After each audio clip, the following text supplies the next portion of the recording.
रत्नैः कल्पितमानसं हिमजलैः स्नानं च दिव्याम्बरं नानारत्नविभूषितं मृगमदा मोदाङ्कितं चन्दनं जाति चम्पकबिल्वपत्ररचितं पुष्पं च धूपं तथा दीपं देवदयानिधे पशुपते हृत्कल्पितं गृह्यतां सौवर्णे नवरत्नखण्ड रचिते पात्रे घृतं पायसं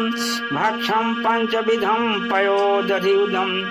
रम्भाफलं पानकं शाकानामयुतं जलं रुचिकरं कर्पूरखण्डोज्ज्वलं ताम्बूलं मनसा मया विरचितं भक्त्या प्रभो स्वीकुरु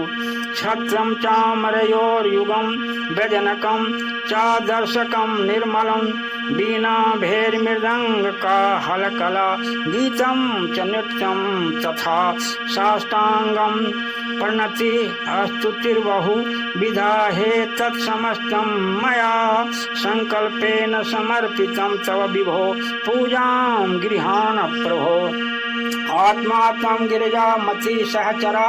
प्राणा शरीरं गृहं पूजा ते विषयोपभोगरचना निद्रा समाधिस्थितिः संचारः पदयो प्रदक्षिण विधि स्तोत्राणि सर्वा गिरो यत्तत्कर्म करोमि तत्तदखिलं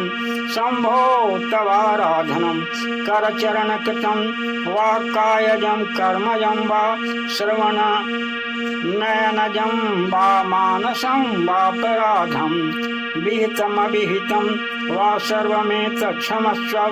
जय जय करुणाब्धे श्री महादेव शंभो। इति श्री शंकराचार्य विरचिता श्री मानस पूजा समाप्ता।